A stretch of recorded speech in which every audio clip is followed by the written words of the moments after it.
Hello. ಏನ್ಲೇ ಆರಾಮ? ಹಾಂ ಆರಾಮ್ಲೆ ನೀನು? ನಾನು ಆರಾಮ. ಏನ್ಲೇ ಇಷ್ಟೊತ್ನಾಗ? ಹಂಗೆಲ್ಲ ಸ್ವಲ್ಪ ಮನ್ಸರಿ ಇರಲಿಲ್ಲ. ಯಾಕೆ ಏನಾತೆ? ಏನೋ ಲೇಪ ನನ್ನ ಗಂಡ ಈಗ ಭಾಳ ಲೇಟ್ ಬರಕತ್ತಾನ. ಕೇಳಿದ್ರೆ ಕೆಲಸ ಕೆಲಸ ಅಂತ. ಹೌದಾ? ನೋಡ್ಲಿ, ಈಗಿನ ಕಾಲ ಗಂಡಸರ್ನ ಯಾರನ್ನೂ ನಂಬಕ್ಕಾಗಲ್ಲಪ್ಪ. ನೋಡವ ಅರವಿಂದ, ಅವನು ಹಿಂಗೆ ಲೇಟ್ ಬರತ್ತಿದ್ದ ಮನೆಗೆ. ಆಮೇಲೆ ಆಕಿನ ಕರ್ಕೊಂಡು ರಿಮಾನ್ ಕರ್ಕೊಂಡು ಸಿನಿಮಾಕ್ಕೆ ಹೋಗ್ಯಾನಂತೆ. ಅಯ್ಯೋ. ಹಾಂ, ಅದಕ್ಕೆ ಹುಷಾರಾಗಿರ್ಲಿ ನೀ. ನೋಡ್ತೀನಿ. ಅಲ್ಲ ನಿನ್ನ ಗಂಡ ಹಂಗಲ್ಲ, ಆದರೂ ಹುಷಾರಾಗಿರು. ಯಾಕೆ ಬೇಕು? ಹೌದಾ? ನೀನು ಆಯ್ತು ತಗೋಲ್ಲ, ಆಮೇಲೆ ಮಾಡ್ತೀನಿ. ಯಾಕ್ರಿ ವಿಪರೀತ ಲೇಟ್ ಆಗತ್ತಲ್ಲ ಬರ್ಬರ್ತಾ? ಆಫೀಸ್ ಒಳಗೆ ಕೆಲಸ ಇತ್ಲೆಪ್ಪ. ಅಯ್ಯೋ ದೇವ್ರೆ, ನನ್ನ ಗಂಡ ಸುಳ್ಳು ಹೇಳ್ಬೇಕು, ಸುಳ್ಳು ಹೇಳಕ್ ಬರ್ಬೋದು ಅಂತ ನೋಡಪ್ಪ.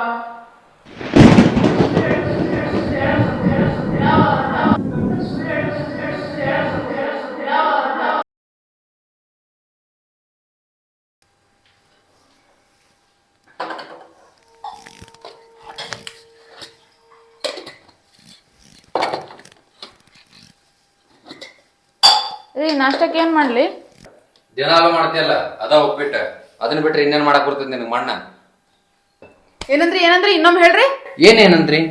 ನಿನ್ಗೆ ಅಡಿಗೆ ಮಾಡಕ್ ಬರಂಗಿಲ್ಲ ಅಂತ ಹೇಳಿದೆ. ನೀ ಮಾಡಿದ ಅಡಿಗೆ ತಿನ್ನಕ್ಕಾಗಲಾರ್ದ ದಿನಾಲು ಮಧ್ಯಾಹ್ನ ಹೊರಗೆ ತಿಂತಾನ ನಾನು. ಗೊತ್ತೈತೆ ನಿನ್ಗದ? ನೀ ಮಾಡಿರೋ ಅಡಿಗೆ ತಿಂದ ಸತ್ತ ಮನುಷ್ಯ ಸತ ಗೆದ್ದು ಕುಂತ ಹೇಳ್ತಾನ, ಸತ್ತ ಮ್ಯಾಗ್ರ ವಿಷ ತಿನ್ಸುದ್ ಬಿಡುವ ಅಂತ. ಬೈಕ್ ಬಂದಿದ್ದೆಲ್ಲ ಮಾತಾಡಕತ್ತೀರಲ್ಲ, ನಿಮಗಾರ ಅರ್ಥ ಆಗತ್ತಿಲ್ಲ ಏನ್ ಮಾತಾಡಕತ್ತೀರಂತ? ಅಯ್ಯೋ, ಏನ್ ಮಾತಾಡಕತ್ತ ನಾನು ಒಂದು ಅರ್ಥ ಆಗುತ್ತ ನನಗ. ಎದಕ್ಕೆ ಹಿಂಗ್ ಮಾತಾಡಕತ್ತಾರ ಇವ್ರ?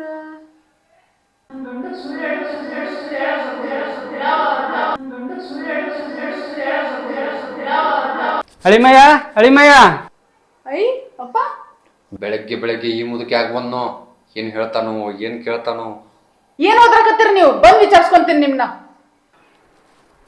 ಮಾತಾಡಕತ್ತ ನಾನು ಒಂದು ಅರ್ಥ ಆಗುತ್ತ ನನಗ. ಏನಿದ್ ಸರ್ಪ್ರೈಸ್ ಸಡನ್ ಆಗಿ ಬಂದ್ರಿ? ಏನಿಲ್ಲವಾ, ಭಾಳ ದಿವಸ ಆಗಿತ್ತು. ಮಗಳು ಹಳೆ ಹೇಗಿದಾರ ಅಂತೇಳಿ ನೋಡ್ಕೊಂಡು ಹೊಲಕ್ ಬಂದೇನಿ. ನಮಸ್ಕಾರ ಮಾಡ್ರಿ. ಇರ್ಲಿಪ್ಪ ಇರ್ಲಿ. ಯಾಕೆ ಬಾಯಿ ಮುಚ್ಕೊಂಡಿರಿ? ಏನಾದ್ರು ಮಾತಾಡ್ರಿ ಅಳಿಮಯ್ಯ. ಏನ್ ಮಾತಾಡೋದ್ರಿ? ನನ್ನ ಜೀವನಾನ ಸತ್ಯನಾಶ ಮಾಡಿಟ್ಟಾಳ ನಿಮ್ ಮಗಳ. ಅಪ್ಪಪ್ಪ ಏನಿಲ್ಲ, ಇವ್ರಿಗೆ ಆರಾಮಿಲ್ಲ ಅನಿಸ್ತೈತಿ, ಅದಕ್ಕೆ ಏನೇನೋ ಮಾತಾಡಕತ್ತಾರ. ಇರ್ಲಿ ಬಾ ಮಗಳೇ. ಯಾಕ್ರಿ ಅಳಿಮಯ್ಯ?